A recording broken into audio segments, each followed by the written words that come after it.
بسم اللہ الرحمن الرحیم۔ السلام علیکم۔ انسانی تاریخ کی سب سے تیز رفتار سواری کیا ہو سکتی ہے؟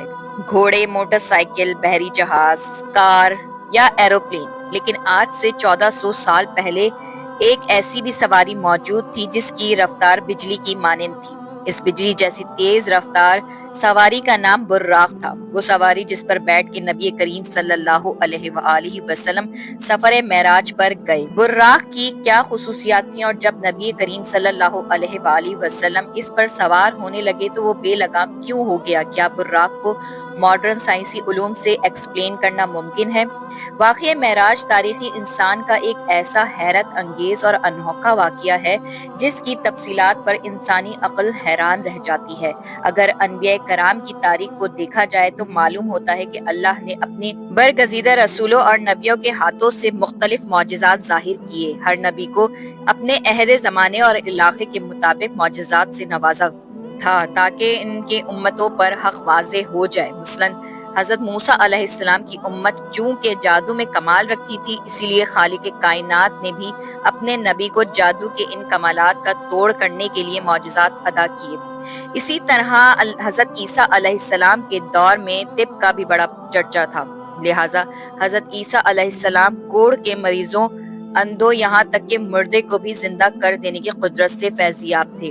جب خاتم النبیین حضرت محمد صلی اللہ علیہ وآلہ وسلم اس کائنات میں تشریف لائے تو اللہ کو معلوم تھا کہ امت محمدیہ چاند پر قدم رکھے گی اور ستاروں پر کمندیں ڈالے گی، لہٰذا اللہ نے اپنے محبوب کو مقص زمان یعنی ٹائم اینڈ اسپیس کے اصولوں اور وسعتوں سے نکال کر اپنے قرب کا اعزاز بخشا، جس کا گمان بھی عقل انسانی میں نہیں آ سکتا تھا۔ تمام انبیاء کرام کے معجزات ایک طرف اور حضور کا معجزہ معراج ایک طرف، تمام معجزات مل کر بھی معجزہ معراج کے درجے کو نہیں پہنچ سکتے۔ واقعہ معراج ہجرت سے 1 یا 2 سال پہلے پیش آیا۔ اس وقت ہمارے پیارے نبی صلی اللہ علیہ وآلہ وسلم کی عمر مبارک 52 سال تھی اور یہ 27 رجب کے شب کا واقعہ تھا۔ لہٰذا حضرت مالک بن ساسا سے مروی ہے کہ خود رسول اللہ صلی اللہ علیہ وآلہ وسلم نے فرمایا کہ میں نیند اور بیداری کے درمیان کی کیفیت میں تھا جب میرے پاس ایک فرشتہ آیا، ایک سواری لے کر جو خچر سے چھوٹی اور گھوڑے سے بڑی تھی۔ اس کا رنگ سفید تھا، اسے براق کہا جاتا تھا۔ بس مجھے اس پر سوار کرایا گیا۔ روایت ہے کہ حضور صلی اللہ علیہ وآلہ وسلم براق پر سوار ہو کر بیت المقدس پہنچے تو براق سے نیچے اترے اور اس کی لگام کو اس ستون کے ساتھ باندھ لیا جس کے ساتھ انبیاء کرام نے اپنی سواریوں کے لگام باندھ رکھے تھے۔ اس کے بعد نبی کریم صلی اللہ علیہ وآلہ وسلم مسجد اقصی میں داخل ہو گئے۔ مسجد اقصی میں حضرت آدم علیہ السلام سے لے کر حضرت عیسیٰ علیہ السلام تک پیدا ہونے والے تمام انبیاء کرام آپ کے منتظر تھے، لہٰذا حضور وہاں تشریف لائے اور تمام نبیوں کی امامت کی اور نماز ادا کی۔ نماز سے فارغ ہونے کے بعد آپ دوبارہ براق پر سوار ہو کر آسمانی سفر پر روانہ ہو گئے۔ حضور نے براق پر سوار ہو کر 7 آسمانوں کا سفر کیا جہاں کچھ انبیاء کرام سے آپ کی ملاقات بھی ہوئی۔ پھر حضرت جبرائیل امین نے آپ کو جنت و جہنم کے کچھ مناظر دکھائے اور پھر آپ اس سفر میں کائنات کے آخری حد سے بھی باہر سدرۃ المنتہا تک پہنچے جہاں آپ اللہ تعالیٰ سے ہم کلام ہوئے۔ امت محمدیہ کے لیے روزانہ 5 نمازیں فرض کی گئیں۔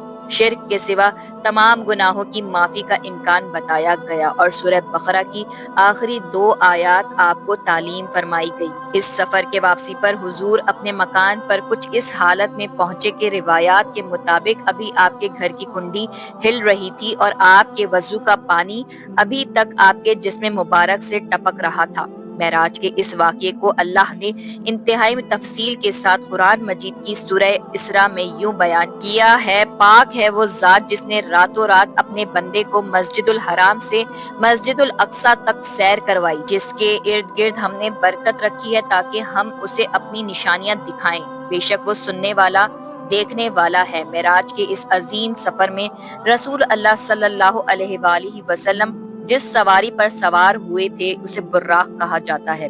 اب سوال یہ پیدا ہوتا ہے کہ براق کیا تھا؟ کیا یہ کوئی ایسی مخلوق تھی جو اس دنیا میں پائی جاتی ہے؟ علماء و مفسرین کے مطابق براق دراصل لفظ برق سے نکلا ہے برق چمک کو کہتے ہیں، لہٰذا رسول اللہ صلی اللہ علیہ وآلہ وسلم کی سواری کے لیے جو چیز پیش کی گئی تھی وہ انتہائی سفید اور چمکدار اور روشن تھی کہ اس کا نام براق پڑ گیا۔ یہ بھی کہا جاتا ہے کہ براق کو اس لیے براق کہا جاتا ہے کہ وہ برق یعنی بجلی کی چمک کے مانند اس کی رفتار ہے۔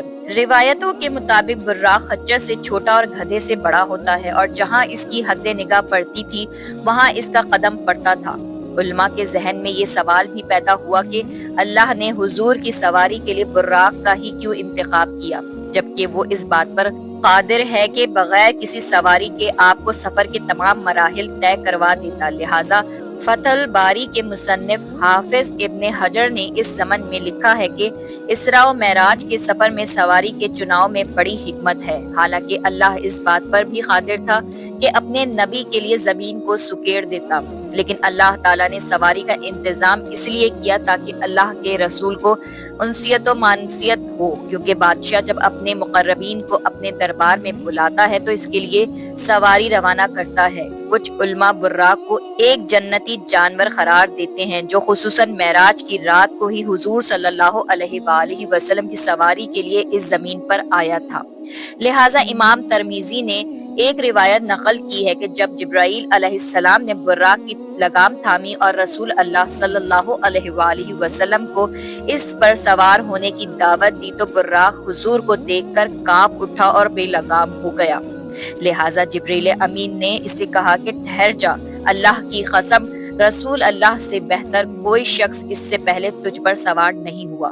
لہٰذا جب تاجدار کائنات محمد صلی اللہ علیہ وآلہ وسلم براق پر سوار ہوئے تو وہ فخر و مسرت سے ناچنے لگا کہ آج اس عظیم شخصیت کی سواری ہونے کا لازوال اعزاز حاصل ہو رہا ہے۔ بعض علماء نے یہ بھی لکھا ہے کہ براق کا چہرہ انسانی چہرے کی مانند ہے اور اس انسان کی طرح سننے اور سمجھنے کی صلاحیت بھی رکھتا ہے، لیکن قرون وسطی یعنی خصوصاً بنو امیہ اور بنو عباس کے دور حکومت کے مسلمان فنکاروں، شاعروں اور مصوروں نے جس طرح براق کی تصویر کشی کی ہے اس کا کوئی ثبوت قرآن و سنت یا تاریخ کے کسی بھی کتاب میں موجود نہیں ہے۔